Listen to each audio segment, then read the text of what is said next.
Moussa Lebkiri est un acteur français d'origine algérienne.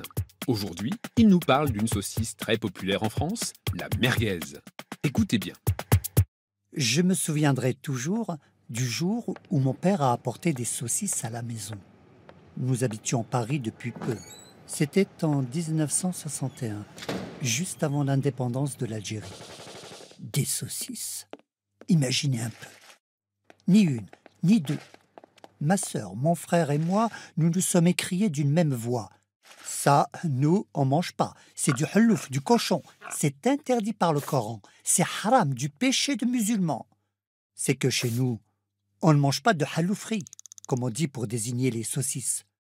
Pas de jambon, pas de saucisses, pas de porc, puisque nous sommes des musulmans pratiquants. Mais mon père répétait avec un large sourire, comme s'il nous donnait sa bénédiction. « Allez, mangez les enfants. Ce sont des merguez, les merguez de chez Ammi Ammar, le boucher de notre rue. » Magnanime, nous avons goûté du bout des dents nos premières saucisses merguez. C'était piquant, mais c'était bon. Mon père nous a rassurés. C'est une saucisse mi-bœuf haché, mi-mouton haché. On ajoute du cumin, du ras el hanout, du poivre, de l'huile d'olive, du harissa, du sel et de l'eau, et on la parfume à la coriandre. On mélange tous les ingrédients et on laisse reposer 2 heures au frais à la fenêtre. Pendant ce temps, les boyaux trempent dans de l'eau chaude. On met la farce dans les boyaux de mouton, on fait un nœud tous les 12 cm, on laisse sécher les merguez à l'air libre toute la journée et il n'y a plus qu'à les faire cuire. Mais qui a créé la merguez? En fait, tout le monde se l'approprie. Les Tunisiens en font tout un plat et prétendent qu'elle est tunisienne, tout ça parce qu'ils ont inventé la harissa qui va avec. Les Algériens, eux, jurent qu'elle est de nationalité algérienne et même kabyle, et ils le démontrent par cette étymologie implacable. Le mot merguez vient du mot berbère, amerguez, âme, signifiant comme, et erguez, l'homme. Ainsi, vous l'aurez compris, la merguez ne désigne rien d'autre que le membre viril. Les Marocains installés en Europe la marient royalement au couscous, ce qui indigne profondément tout le reste du Maghreb qui s'insurge contre ce couple contre nature. Les Juifs disent que la merguez est née dans leur boucherie d'Oran et que c'est eux qui l'ont apportée en France quand ils ont dû quitter l'Algérie à son indépendance, et que ça ne se discute pas. Et voilà que les Alsaciens viennent mettre leur grain de sel. La merguez est purement alsacienne. C'est nous, colons alsaciens installés au nord-est de Constantine, qui avons inventé la merguez. Nous aimons les saucisses, nous. Or, à Constantine, il n'y avait pas de porc, rien que du bœuf et de l'agneau. De tout mélanger avec du vin, juste pour lui donner sa couleur rouge. Bref, une chose est sûre, la merguez est bien maghrébine, même si depuis les années 50, elle enrobe toutes les manifestations populaires, meetings politiques et autres festivités européennes.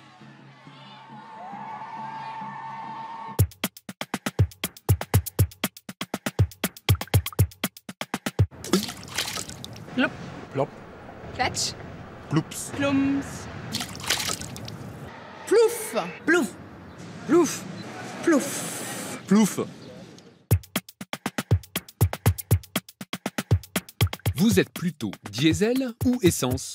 Et savez-vous pourquoi le moteur diesel s'appelle diesel? Claire Doutrillo vous l'explique. Il ne fait pas bon rouler en diesel ces derniers temps. Partout, le moteur est conspué. Trop polluant, rejetant trop de particules fines, extrêmement nocif pour l'être humain. Pauvre monsieur Diesel, car c'est lui, Rudolf Diesel, qui l'a inventé ce moteur, et il y avait une bonne dose d'humanisme dans la démarche de ce grand inventeur allemand. Mais reprenons par le début. Le petit Rudolf Christian Karl Diesel naît à Paris, eh oui, le 18 mars 1858. C'est par amour pour une jeune Allemande gouvernante dans une riche famille parisienne, Elise Strobel, que son père, Theodor Diesel, a quitté son Augsbourg natal pour s'installer à Paris comme relieur. Rudolf Diesel grandit donc à Paris et c'est un enfant très brillant. En 1870, Alors qu'il a juste 12 ans, voilà qu'il obtient la médaille de bronze de la Société pour l'instruction élémentaire grâce à ses exceptionnelles performances scolaires. La France va-t-elle bichonner ce petit savant en herbe? Est-ce qu'elle va lui donner une bourse pour qu'il poursuive ses études à l'abri du besoin? Loin de là. Quelques mois plus tard, elle l'expulse avec toute sa famille, car, avec la déclaration de guerre à la Prusse en septembre 1870, les Allemands deviennent du jour au lendemain persona non grata en France. La famille Diesel s'exile à Londres, mais envoie leurs rejetons en Allemagne, car elle préfère qu'il poursuive ses études auprès de son oncle, professeur à Augsbourg. Rudolf sait très tôt qu'il va devenir ingénieur. Excellent élève, étudiant hors du commun, et d'ailleurs, son professeur Carl von Linde l'embauche.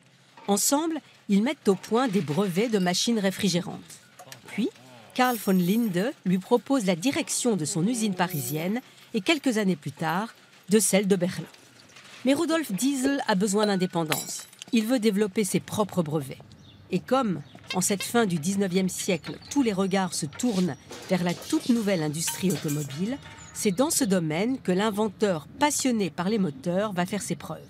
Or, quelques années auparavant, Nikolaus Otto, un autre ingénieur allemand, a inventé le moteur à 4 temps, moteur dont le principe reste à la base des moteurs à essence d'aujourd'hui. Rudolf Diesel va inventer une alternative au moteur à essence, le fameux moteur qui porte son nom, le moteur diesel. Nous ne rentrerons pas ici dans les détails techniques qui différencient les deux moteurs, nous en serions bien incapables. De façon un peu basique, on peut dire que le moteur de Nikolaus Otto s'allume grâce à une étincelle, tandis que celui de Rudolf Diesel s'allume par compression. Quoi qu'il en soit, le moteur diesel décroche à Paris le Grand Prix de l'exposition universelle de 1900. Ce qui est intéressant dans la démarche de Diesel, c'est qu'il s'est posé dès le départ la question du combustible. Ainsi, il déclare que, citation, « l'utilisation d'huile végétale comme combustible liquide pour moteur peut sembler insignifiante aujourd'hui, mais que ces huiles deviendront bientôt aussi importantes que le pétrole et le goudron de charbon. » On est alors en 1911, il y a donc plus de 100 ans que Rudolf Diesel prévoit en précurseur l'avènement des biocarburants. Les huiles lourdes, par exemple, qui alimentent les premiers moteurs diesel, rendent l'utilisation des moteurs beaucoup moins onéreuse que celle du moteur Otto, alimenté à l'époque au charbon. La démarche de Diesel visait ainsi à donner de l'autonomie aux artisans indépendants et à les aider à rester concurrentiels par rapport aux grandes industries qui étaient alors en plein essor. Mais voilà, à l'époque, dans l'euphorie de la célébration du progrès, on se moquait pas mal de la pollution, des particules fines et autres inconvénients que pouvait provoquer le moteur de M. Diesel. Ce grand inventeur, largement en avance sur son temps, va connaître une fin des plus mystérieuses. Alors qu'en septembre 1913, il se rend en bateau à Londres pour une réunion sur les moteurs diesel, il disparaît durant la nuit. Ses collaborateurs retrouvent sa cabine vide et son lit non défait. Des marins néerlandais retrouveront 2 semaines plus tard, flottant sur la mer, un cadavre sur lequel certains objets, portefeuilles, lunettes, couteaux de poche, permettront d'identifier avec certitude le corps de Rudolf Diesel. Suicide, assassinat, on ne le saura jamais. Toutes sortes de théories fleurissent, car nous sommes alors à l'aube de la Première Guerre mondiale, et d'aucuns voient derrière cette étrange disparition rien moins qu'un complot militaro-industriel. Une chose est sûre, Diesel n'aura pas le temps de vivre l'incroyable essor de son moteur qui équipe jusqu'à nos jours, pas vraiment pour le meilleur mais certainement pour le pire, des millions et millions de véhicules dans le monde entier. Et voici la devinette. Le plan qui va suivre dure 30 secondes. Où a-t-il été tourné? En France ou en Allemagne? Et où se cache l'indice? Parce qu'il y en a un. Regardez bien.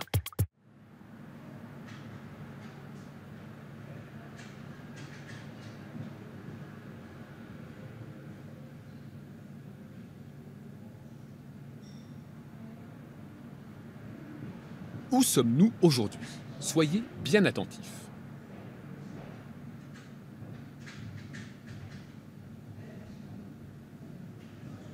Vous avez la réponse et l'indice? Allez vite sur le site internet de l'émission www.arte.tv/carambolage. 10 gagnants seront tirés au sort et recevront une petite récompense. Et voici maintenant la réponse à la devinette de la semaine dernière. Il fallait repérer le cendrier de sondage à l'entrée de ce parc. Depuis 2018, il est interdit de fumer dans plus de 50 parcs parisiens. Le cendrier est censé inciter les fumeurs à se débarrasser de façon amusante de leurs mégots sans nuire à l'environnement. On trouve le même genre de cendrier dans quelques villes allemandes, mais ils sont toujours jaune vif et ressemblent plutôt à ça. Nous étions donc en France.